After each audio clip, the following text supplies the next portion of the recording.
Impact of British rule. അതിന്റെ fourth point, depleted economy.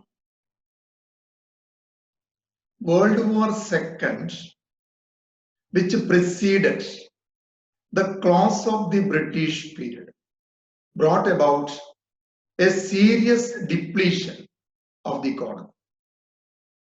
In order to meet the wartime requirements, plant and equipment were used very intensively, resulting in heavy wear and tear, but replacements were not available. British ഭരണകാലഘട്ടത്തിൽ അതിന്റെ അവസാനിക്കുന്നതിന് ഏകദേശം തൊട്ടു മുമ്പാണ് നമ്മുടെ world war second നടക്കുന്നത്. അപ്പോൾ ഈ രണ്ടാം ലോക മഹായുദ്ധത്തിൽ നമുക്കറിയാം ഇന്ത്യയും പങ്കാളികളായിട്ടുണ്ട്. അത് നമ്മുടെ സമ്പദ് വ്യവസ്ഥയെ ഡിപ്ലീറ്റ് ചെയ്ത് ശോഷിപ്പിക്കുന്നതിലേക്ക് നയിക്കപ്പെട്ടു. കാരണം യുദ്ധ ആവശ്യത്തിന് വേണ്ടി നമ്മുടെ പ്ലാന്റുകളും എക്യുപ്മെന്റും നമ്മുടെ ഫാക്ടറികളും യന്ത്രങ്ങളും ഒക്കെ വളരെ വ്യാപകമായി നിരന്തരമായി ഉപയോഗിക്കപ്പെട്ടു. എന്നാൽ അവിടെ റീപ്ലേസ്മെന്റ് എന്ന് പറയുന്നത് വെയർ ആൻഡ് ടിയർ, അതായത് തേയ്മാനത്തിലൂടെ ഉണ്ടായിട്ടുള്ള കുറവുകളെ, ഉൽപാദനത്തിലുണ്ടായ കുറവുകളെ പരിഹരിക്കാൻ അത്തരത്തിലുള്ള എക്യുപ്മെന്റ്സ് റീപ്ലേസ് ചെയ്യേണ്ടതുണ്ട്. അപ്പൊ അതിനൊന്നും ബ്രിട്ടീഷുകാർ തയ്യാറായില്ല.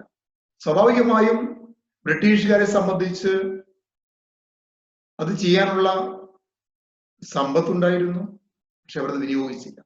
During the war, though the country had built up large foreign exchange assets in the form of sterling balances, it suffered a depletion of real capital.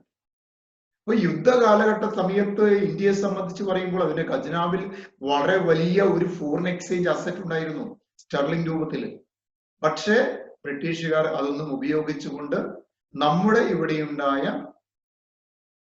തേയ്മാനം അത് പരിഹരിക്കാനുള്ള നടപടികൾ അവർ സ്വീകരിച്ചില്ല എന്നതാണ്.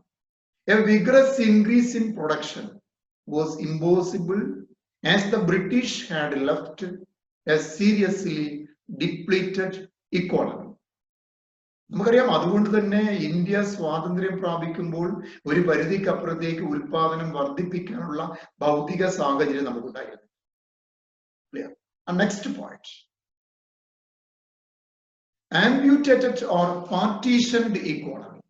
Amputated or partitioned economy. വിഭജിക്കപ്പെട്ട, കീറിമുറിക്കപ്പെട്ട ഒരു സമ്പദ് വ്യവസ്ഥയാണ് ഇന്ത്യക്ക് ലഭിച്ചത്. The partition of the country was the final blow of British rule. British ഭരണത്തിന്റെ ഏറ്റവും അവസാനത്തെ അടിയായിരുന്നു, ഇന്ത്യക്കേറ്റ അടിയായിരുന്നു, പ്രഹരമായിരുന്നു ഇന്ത്യയെ വിഭജിക്കുക എന്ന്. British persuade A policy of divide and rule. നമുക്കറിയാം, അവർ എല്ലാ കാലത്തും സ്വീകരിച്ചു വന്ന നയം എന്താ? ഡിവൈഡ് ആൻഡ് റൂൾ, അല്ലെ? വിഭജിക്കുക, ഭരിക്കുക, അല്ലെങ്കിൽ ഭരിക്കുക, വിഭജിക്കുക. The inevitable outcome was the partition of the country as a necessary price for independence.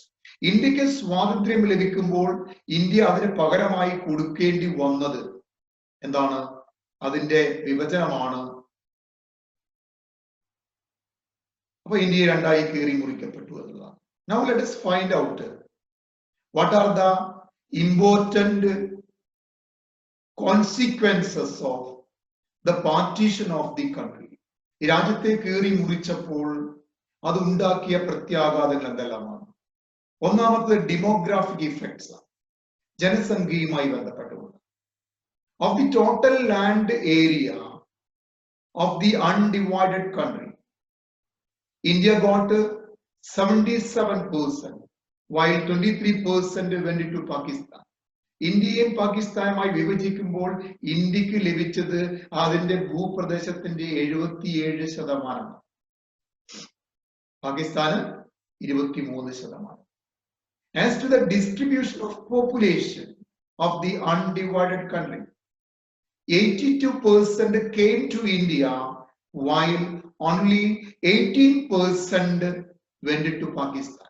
ഇവിടെ ശ്രദ്ധിക്കേണ്ടത് 77% ഭൂപ്രദേശം ലഭിച്ച ഇന്ത്യക്ക് സംബന്ധിച്ച് തീറ്റിപ്പോറ്റേണ്ടി വന്ന ജനസംഖ്യ 82%. പാകിസ്ഥാൻ എത്രയുള്ളൂ? 18% ജനസംഖ്യ ലഭിച്ചു. അതേസമയം അവർക്ക് 23% ഭൂപ്രദേശം. This means a high density of population for India.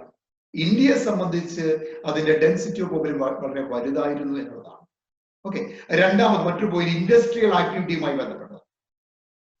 Of the total industrial establishments in the country at the time of partition, 90.5% came to India, while only 9.5% went to Pakistan. India also got 93% of the total workers employed in the industrial establishments. ഇനി നമ്മൾ വ്യവസായിക മേഖല നോക്കിക്കഴിഞ്ഞാൽ പാർട്ടീഷന് ശേഷം നമ്മുടെ വ്യവസായ സ്ഥാപനങ്ങളുടെ 90.5% ഇന്ത്യക്ക് ലഭിച്ചതും 9.5% പാകിസ്ഥാൻ ലഭിച്ചത്. പക്ഷെ അവിടെ വീണ്ടും നമ്മൾ മനസ്സിലാക്കേണ്ടത് അതിൽ തൊഴിലാളികളെ കുറിച്ച് പറയുമ്പോൾ 93% മാർക്ക് ലഭിച്ചു ഇന്ത്യക്കാണ് ലഭിച്ചത്. Okay, next one is the deficit in food. ഭക്ഷ്യധാന്യത്തിലുണ്ടായ ദൗർലഭ്യമാണ്. Whereas India had to feed 82% of the population. ഇന്ത്യയെ സംബന്ധിച്ച് 82% ജനസംഖ്യയെ തീറ്റിപ്പോരണം.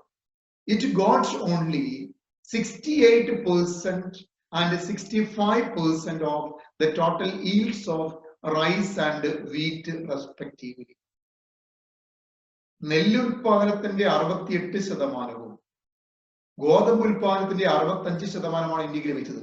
ഇന്ത്യ എത്ര പേരെ തീറ്റിപ്പോരണം? എത്ര പേർക്ക് ഭക്ഷണം കൊടുക്കണം?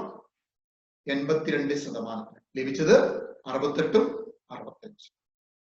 Indian Union became deficient in food grains to the tune of 2.2 to 3 million tons per year. ഒരു വർഷം 2.2 മില്യൺ മുതൽ 3 മില്യൺ ടൺസ് വരെ ഭക്ഷ്യധാന്യത്തിന്റെ ദൗർലഭ്യം, കുറവ് ഇന്ത്യക്ക് അനുഭവപ്പെട്ടു. നെക്സ്റ്റ് ഒരു point deficiency of raw cotton and raw jute. നമ്മുടെ അസംസ്കൃത വസ്തുക്കളുമായി ബന്ധപ്പെട്ട് പറയാനുള്ളത് എന്താണ്? Large number of cotton mills, ഏകദേശം 394 കോട്ടൺ മില്ലുകളിൽ 384 ഇന്ത്യക്ക് ലഭിച്ചു. അതുപോലെ ജൂട്ട് മില്ലുകൾ കംപ്ലീറ്റ് ഇന്ത്യക്ക് ലഭിച്ചു. But a significant part of their supplies remained in Pakistan. അതിന് ആവശ്യമായ റോ മെറ്റീരിയൽസ് കൂടുതൽ പാകിസ്ഥാൻ. നമ്മുടെ കോട്ടൺ മിൽസ് ആയാലും ജൂട്ട് മിൽസ് ആയാലും 99% ഇന്ത്യക്ക് കിട്ടുമെന്ന് പറയാം. അതിന്റെ ആവശ്യമായ റോ മെറ്റീരിയൽസ് എവിടെയാ ഉള്ളത്? Pakistan. This necessitated dependence on other countries for raw jute and raw cotton. അതുകൊണ്ട് മറ്റ് രാജ്യങ്ങളെ നമുക്ക് ഡിപ്പെൻഡ് ചെയ്യേണ്ടി വരും. അതിനുവേണ്ടിയാ റോ ജൂട്ടിനും റോ കോട്ടനും വേണ്ടി. Besides two industries, other industries like paper, leather, and some other chemical industries also experienced severe shortage of raw materials.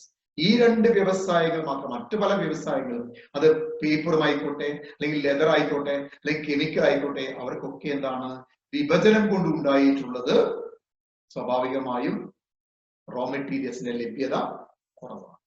മറ്റൊരു point transport and facilities. Let us see how our transport facilities affected by that division of India into Pakistan. ഇന്ത്യയെ പാകിസ്ഥാനുമായി വിഭജിക്കപ്പെട്ടപ്പോൾ അത് നമ്മുടെ transport facility എന്ത് മാറ്റം ഉണ്ടാക്കി? Partition also affected adversely the transport facilities, both railways and ports. Railway ആയിക്കോട്ടെ, port ആയിക്കോട്ടെ, അതിലേക്ക് പ്രതികൂലമായി ബാധിച്ചിട്ടുണ്ട്. കാരണം വരെ മുറിഞ്ഞു പോകുന്ന ഒരു സാധ്യത അല്ലെ. ഓക്കെ, അവസാനമായി ലോസ് ഓഫ് മാർക്കറ്റ് ആണ് നമുക്ക് പറയാം. Many areas which went to Pakistan were the major sources of demand for variety of products. ഈ പറയുന്ന പാകിസ്ഥാൻ ലഭിച്ച 23% ഭൂപ്രദേശത്തും ഇന്ത്യയെ സംബന്ധിച്ച് ഇന്ത്യയിൽ ഉത്പാദിപ്പിക്കുന്ന ഉൽപ്പന്നങ്ങൾ വിറ്റഴിക്കാൻ നല്ല മാർക്കറ്റുകളാണ്. ആ മാർക്കറ്റ് നഷ്ടപ്പെട്ടു വന്നതാണ്.